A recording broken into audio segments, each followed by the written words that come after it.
आज की रात अखिलेश को नींद नहीं आएगी। अखिलेश की बॉल पर योगी ने मारा छक्का। सपा छोड़ बीजेपी के हुए यूपी के 4 कद्दावर एमएलसी। बीजेपी के एक विधायक को सपा ने कुछ दिन पहले शामिल करवाया था। अब योगी के नाम पर 4 सपा के विधायकों ने बीजेपी का दामन थाम लिया है। यही चुनाव का नतीजा है। सपा 1 कदम, बीजेपी 4 कदम। एक से बढ़कर एक नाम है।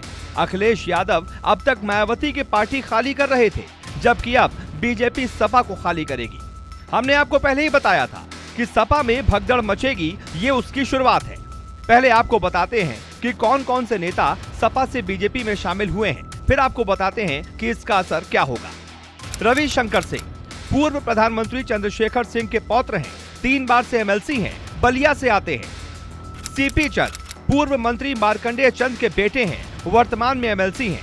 नरेंद्र भाटी गौतम बुद्ध नगर से एमएलसी हैं। नरेंद्र भाटी का ही आईपीएस दुर्गा शक्ति नागपाल से विवाद हुआ था। रमा निरंजन खुद एमएलसी और पॉलिटेक्निक टीचर हैं, झांसी से आती हैं।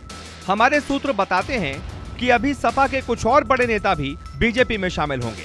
बीजेपी ने खास तौर से सपा के लिए प्लान बनाया है। सपा नेताओं को 2 ऑप्शन मिले हैं। पहला, चुनाव से पहले सम्मान के साथ पार्टी में आ जाओ। दूसरा, हार के बाद तो सपा छोड़ बीजेपी में आना ही होगा। अब हम आपको एक और अंदर की बात बताते हैं। हाल ही में बीजेपी आलाकमान ने सपा के बागियों को अपनी पार्टी में शामिल करने को लेकर हरी झंडी दी थी।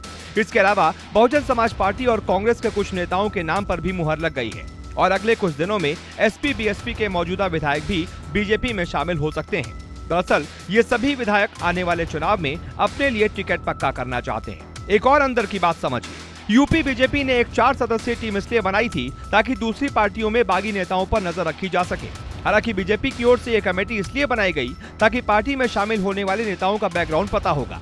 इससे पहले कई विवादित नेताओं के पार्टी में आने के बाद फैसला पलटने से बीजेपी को किरकिरी का सामना करना पड़ा था। ये 4 नेता अपने काम में लगे हैं। सपा के लिए बुरा वक्त आना शुरू हो गया है, क्योंकि बीजेपी अब तक प्लानिंग कर रही थी। अब वो जमीन पर उतरी है तो बौखलाहट तो मचेगी। आने वाले वक्त में बीजेपी 30 से 40 सपा नेताओं को पार्टी में शामिल कर सकती है, ऐसा दावा बीजेपी ने फिर किया है। Bureau report.